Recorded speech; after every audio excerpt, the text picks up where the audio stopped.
All right, happy Monday and welcome to your Newsmax Daily for April 7th, 2025, the 97th day of the year, the 14th Monday and World Health Day, established by the World Health Organization in 1948 to shine a light on global health issues. This year's theme, which is decided every year at the annual WHO meeting in Geneva, is Global Action for Universal Health. Today is also National Beer Day. Not ideal for a Monday, but April 7th, 1933 marks the day a law signed by President Roosevelt during Prohibition went into effect, allowing people to legally purchase beer again. Hallelujah! And if you gave up beer by chance for Lent, as some people I know did, today is the 34th day of Lent for Christians around the world. Hope you had a fantastic and safe weekend. It was a pretty good one for sports fans, especially if you're a college basketball fan or hockey fan, as I am. I'll get into that a little bit later. If you were busy doing, weekend stuff, the entire weekend news cycle, no surprise, was dominated by President Trump's tariffs and the markets. This is the president on board Air Force One as he returned to Washington from Florida last night. I spoke to a lot of leaders, European, Asian, from all over the world. They're dying to make a deal. But I said, we're not going to have deficits with your country. We have $1 trillion trade deficit with China. Hundreds of billions of dollars a year we lose with China. And unless we solve that problem, I'm not going to make a deal. Is there pain in the market? At some point, you're unwilling to tolerate this idea of a Trump put. Is there a threshold?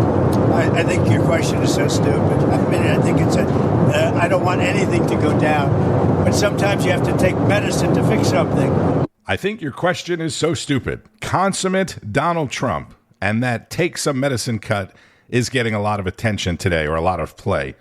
President Trump is scheduled to meet with Israeli Prime Minister Benjamin Netanyahu at the White House today to discuss tariffs, of course, and the war in Gaza. First, Lidia Curanaj on Sunday agenda. President Trump has turned the world inside out, upside down, and for good reason. For the first time in a very long time, we have a president who is putting Americans first, a president who is determined to make America wealthy again, make America independent again. We protect the world, send billions of aid around the world, and in return, we get ripped off by the world. We are done being the world's ATM. We are done being suckers. Trump's "you do to me, I'll do back to you" tariffs have been a long time coming. Here he is on the Oprah Winfrey Show back in 1988.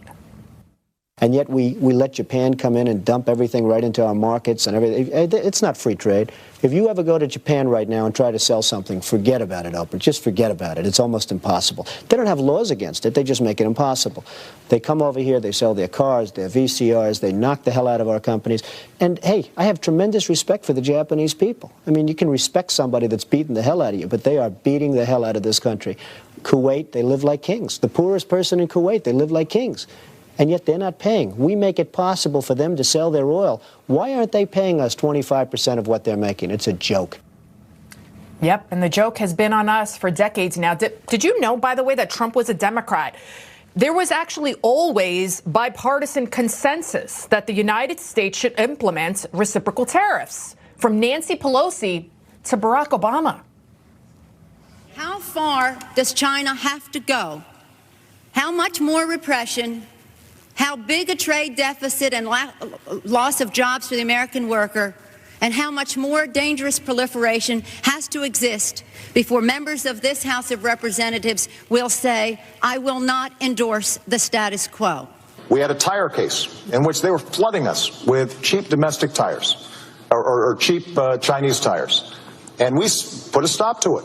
And as a consequence, saved jobs throughout America. I have to say that Governor Romney criticized me for being too tough in that tire case.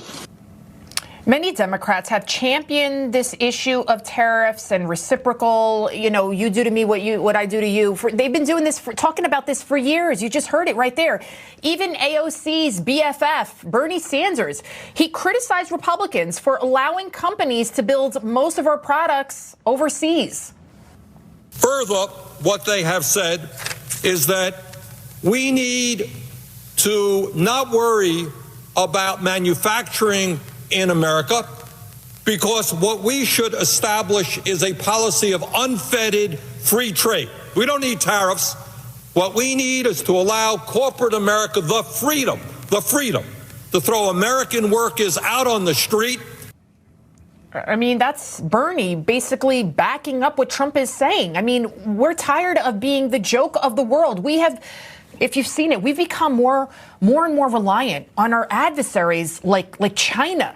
We saw it clear as day during the pandemic when we couldn't even buy masks or gloves. And guys, it gets even worse than PPE.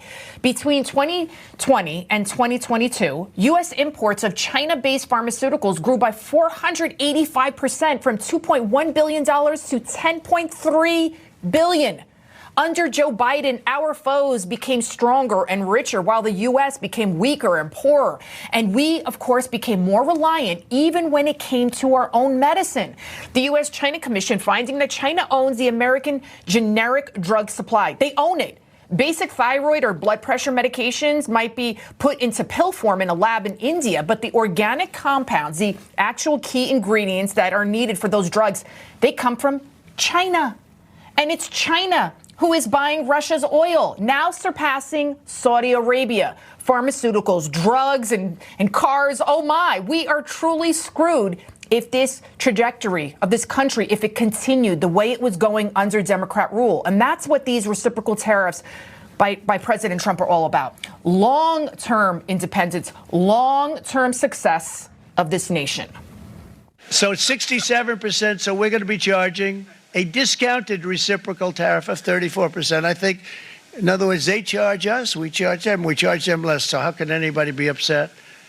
They will be, because we never charged anybody anything. But now we're going to charge. That was during last Wednesday's news conference when Trump was holding up that big chart of how much countries charge us and how much less he was going to charge them. During an interview on ABC's This Week yesterday, Kevin Hassett, director of the President's National Economic Council, said dozens of countries have already reached out to the White House to negotiate tariffs. More than 50 countries have reached out to the president to begin a negotiation. But they're doing that because they understand that they bear a lot of the tariff. And so I don't think that you're going to see a big effect on the consumer in the U.S. What the president's trying to do is make it so that when we produce something, we produce it at home. More from Newsmax host Chris Salcedo. In response to Trump's tariffs, the nation of Vietnam has said they will bring their tariffs on American goods down to zero. Cambodia has pledged to drop their tariffs from 35% to a much more friendly 5%. Israel has said they will go down to zero. But not all nations are responding like this. The repressive, genocidal, racist, and communist government of China has said they will retaliate against the United States by imposing a tariff on American goods to the tune of 34%. This will require, of course, that the United States, under our new reciprocal tariff policy, to raise tariffs on China to match, increasing the cost of the cheap garbage they continually flood our country with. It's my hope that China keeps on raising their tariffs, forcing the United States to do the same. Why? China is doing my job for me. I have pushed for the decoupling from the communists for years. As I have told you, every dollar we send to China is turned into a bullet and a bomb to kill Americans in the future. As China raises tariffs and we respond, China will price themselves right out of the American market. So I say, thank you, Xi Jinping. Let the decoupling commence. As you all know, old Glitch McConnell led a vote against tariffs, not out of concern for Americans, but out of concern for foreign countries like his beloved China. As Jordan Boyd at The Federalist points out, Mr. McConnell and his wife, longtime staples in the America Last fake GOP crowd, spent decades making themselves and China rich off the backs of Americans. Way to go, Kentucky. As for the America Last Democrats, they are decrying Trump's tariff regimen, but they aren't doing it because they mean it, only because the current Democrat Party hates Trump and our country. Listen to what they were saying about tariffs a short time ago. How far does China have to go? How much more repression? How big a trade deficit and loss of jobs for the American worker? And how much more dangerous proliferation has to exist before members of this House of Representatives will say, I will not endorse the status quo? Further, what they have said is that we need to not worry about manufacturing in America, because what we should establish is a policy of unfettered free trade. We don't need tariffs. What we need is to allow corporate America the freedom to throw American workers out on the street. It's also proper for advanced economies like the United States to insist on reciprocity from nations like China that are no longer solely poor countries, to make sure that they're providing access to their markets and that they stop taking intellectual property and hacking our servers. We've tried the America Last way for decades. We can no longer support ourselves and the world because our politicians, frankly, have bankrupted us from within. Foreign nations have been eating our lunch because so many in our own government have been getting rich for selling us out. Yes, there will be some turmoil as we pivot the world economy from one that has been screwing over the United States for over half a century to one that treats us fairly. I'm willing to give President Trump a shot because sticking with those who brought us to near economic collapse, well, they're already proven failures. We should suffer no longer because of them. Chris Salcedo, host of The Chris Salcedo Show, who spoke about it with Republican Congressman Byron Donalds of Florida. Let's dig a little deeper into this. Congressman Byron Donalds joining me right now. Sir, it's always wonderful to have you. You attended the President's Liberation Day announcement. I expected the turmoil in the markets that we're seeing as we reverse a trade regimen that always had put America at a disadvantage. Doesn't the world economic response indicate really how important and indispensable the United States is? 100% it does. Every country in the world wants access to the American market. That's because we've had the dominant economy in the world, really the last 100 years, if not longer than that. They all want to sell their product here. And when all these countries were developing themselves, whether it was Europe after World War II, or whether it was Asia, leaving developing nation, emerging nation status to actually having stable economies, they all did it on the back of the American economy. The byproduct of that has been a lot of jobs have gone overseas, manufacturing has gone overseas, and now those countries are a lot stronger. We're still the most dominant economy. That hasn't changed, but the gap's a lot closer. So we now need to leave that era where there were real trade imbalances that were to the detriment of American workers here in the United States to a much more fairer trading system, which is how you can have free trade going into the future. Congressman Byron Donalds, a true ally to the president. Last week, Donalds held an event in his home state of Florida, launching his bid to succeed Ron DeSantis as governor. The turnout and support at the event was huge. On Sunday Report, Nick Adams, the founder of the Foundation for Liberty and American Greatness, as well as author of a new book on Trump's second term, had a similar take on the tariffs. President Trump talks about the art of the deal. This could be a way of negotiating, bringing these other countries to the table. Do you anticipate that that's going to happen? I mean, you're seeing right now China's trying to hit back. Will the EU hit back? Canada hit back?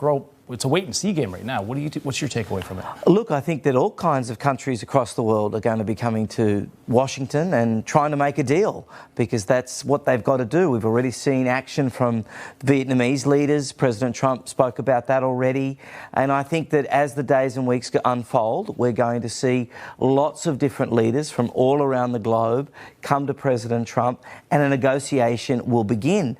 The left for so long have been so happy for America to be ripped off, for the American middle class to suffer. Mm-hmm. And President Trump has been absolutely resolute on this. There's interviews on Oprah, on Larry King from the 1980s. For the last 40 years, he's been singing the same tune. It's not fair. America's getting ripped off. He's in a position to do something about it. That is GOP strategist Flip Padot on Sunday Report with John Glasgow. Boston, New York City, San Francisco, Charlotte, many other very blue cities had what organizers called hands of protests. And who were those organizers, by the way? A lot of the protests were billed, especially in the media, as anti-Trump protests, but they were clearly anti-Elon Musk and anti-Doge protests that all the mainstream media are highlighting today. Let's go back to Friday's edition of Finnerty. He's incompetent, he's a thief, he's a Nazi, and people don't trust him. I'm not saying he's a Nazi, I'm saying the Nazis think he's a Nazi. Okay, so first it was Donald Trump, now it's Elon Musk, public enemy number one in Washington, as deranged liberals attack Tesla dealerships and Tesla owners and just Teslas in random parking lots and driveways because Elon Musk is making the government more efficient. It's like an oxymoron, like jumbo shrimp. It makes absolutely no sense. And joining us now for reaction is actor Dean Cain. Dean, great to see you. So Elon Musk went from being compared to a modern-day Jesus Christ to being called a Nazi in less than a year. Those are Democrats. Pretty quick turnaround there. You know, the thing is, they're talking about being the party of tolerance and inclusion. And that's only if you have the same opinion. The second you break from their prescribed views, you're out. You're a Nazi. And the fact, and listen, as far as I'm concerned, anybody who uses the term Nazi to describe somebody these days, like it's just lost its weight. It's absolutely ridiculous. But yeah, you have the wrong opinion, boy, they come after you. And he is the real life Iron Man. I love Elon Musk. I love what he's doing. I loved it beforehand. I love what he's doing now. Yeah, he's giving up a lot to try and help the country. He's given up a lot, to put it mildly. You just bought a Tesla, the exact same one that Donald Trump bought when Elon Musk brought that whole truckload of Teslas to the South Lawn. Why? Why'd you buy one? First of all, I didn't get a red one. Just want to make clear on that one. Because, yours is not red. You're asking to get pulled over. I know, I'm a police officer. Right.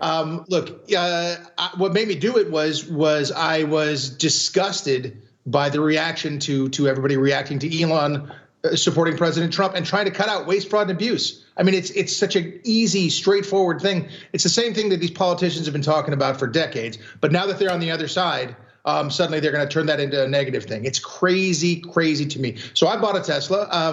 The thing is, I looked at a Tesla first.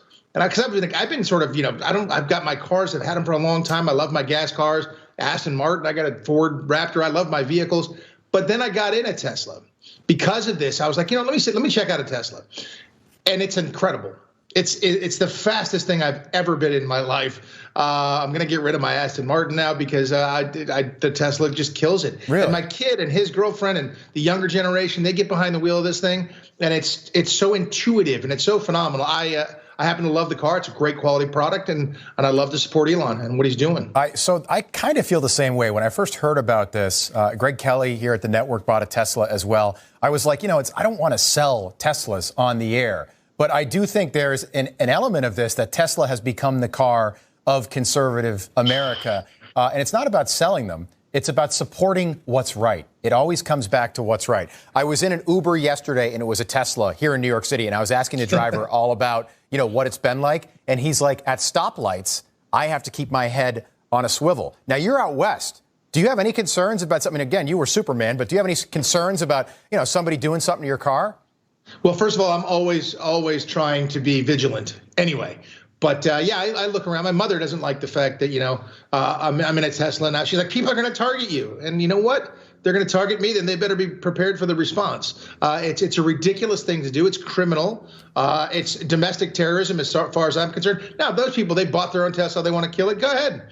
But you touch my car, it's a different ball of wax. And I think that people have had enough of this. It's literally ridiculous and against the law. And people should be punished. Now, if they try it on my car, it might not turn out so well for them. That's all I'm saying. I agree. I also have a rule. If somebody's driving a Raptor, I'm not going to mess with that person on the road. I got that too. I know. That's what you said. And that's probably a good rule, especially in Texas or Florida, right? That's actor Dean Cain on Finnerty. I mentioned Israeli Prime Minister Benjamin Netanyahu coming to the White House today. This is Newsmax Middle East correspondent Jody Cohen. Prime Minister Netanyahu has announced that Israel is cancelling all remaining customs duties on products from the U.S. He said he believes this is a win-win as it will open up markets, lower the cost of living, and further strengthen the U.S.-Israel relationship. I asked international banking commentator Simon Monk about his expectations for the meeting. I am confident that the meeting between Prime Minister Netanyahu and President Trump will result in a change of the 17% tariff rating down to the 10%, or indeed a complete cancellation of tariffs, as the Israeli finance minister has already stepped in to remove the last few remaining tariffs that exist against US products, so that there should be, one hopes, a zero tariff basis of trade between the two countries going forward. Also on the agenda are the 59 hostages in Gaza, including 5 American hostages. Netanyahu has said that Israel is increasing military pressure on Hamas to create the conditions for the hostages to be returned and for Hamas to surrender. And it's hoped that negotiations can be revived. The Iranian nuclear threat is also on the agenda. Tehran said it's willing to enter indirect negotiations with the US. However, President Trump would prefer to hold direct talks and has threatened Iran with bombing and secondary tariffs. And amid rising tensions, there are reports the US has deployed a second THAAD missile defense battery to Israel. Middle East correspondent Jody Cohen live from Israel. Before the meeting at the White House today, the president met with the MLB World Series champion Los Angeles Dodgers, who, unlike the Philadelphia Eagles, were happy to have the privilege of visiting the White House. And there's a lot of sports news, as I mentioned at the open as well. Tonight, the Florida Gators and Houston Cougars play for the NCAA Men's College Basketball Championship. Shout out to Gator Nation, of course, and a shout out to the many Newsmax Daily listeners in the Houston area, especially my man Rick. Nebraska beat UCF yesterday in Las Vegas for something called the College Basketball Crown, something new. And congratulations to UConn, who won its 12th Women's Basketball National Championship, beating the defending champions of South Carolina. But the big news, the big sports news, was Washington Capitals' Alex Ovechkin breaking Wayne Gretzky's 26-year-old NHL record for the most career goals at 894. Ovechkin now has 895, and there are still several games left in the season. And I think he'll be back next season as well. I'm not totally sure on that. Gretzky scored those goals in 1,487 games, and his last goal, 894, was against the New York Islanders. Yesterday was Alex Ovechkin's 1,487th game, same as Gretzky, and scored the 895th goal against the New York Islanders. How crazy is that? I mean, that's like something you would see in a movie that you wouldn't think would happen in real life. By the way, if you're not a hockey fan, the Washington Capitals do not represent the state of Washington. They represent Washington, D.C. And I always get a chuckle out of the fact that they have an endorsement patch, a sponsorship on their jersey from TikTok, which was completely banned in Washington, D.C. On Wall Street, markets opened well into the red again this morning, but well off of earlier lows. Early this morning, the Dow futures were down like more than 1,000. The NASDAQ futures were down about 650. The markets opened at about a quarter of those numbers. Bitcoin, Ethereum, and most other cryptocurrencies also lower this morning. At time of recording, Bitcoin was down more than $2,000 at 77,000 and change. XRP was down 20 cents at $1.72. Accounting and consulting firm Deloitte said it's cutting workers in its United States consulting business after the government, Doge, demanded it find ways to shrink the cost of government projects that it's working on. Deloitte didn't say how many employees would be let go or give a percentage of their overall workforce, but at the end of 2024, according to their website, the company had roughly 173,000 U.S. employees. All of them obviously not working on government contracts, but they're cutting employees because Doge found out that they're charging the government way too much, or they're doing too little for what they're charging. And be sure to keep up with all of the news throughout the day on Newsmax N2 and at Newsmax.com. President Trump and Israeli Prime Minister Benjamin Netanyahu will have a joint news conference after their meeting. You can see it live on Newsmax. It all starts each and every day with Wake Up America, followed by National Report, Bianca De La Garza on Newsline, Carl Higbee on Frontline, Ed Henry, all the way through Rob Schmidt tonight at 7, Finnerty at 8, and so much more. I'm Tony Marino at radio_Marino. Always love to hear from you and especially love to know what part of the country you are in.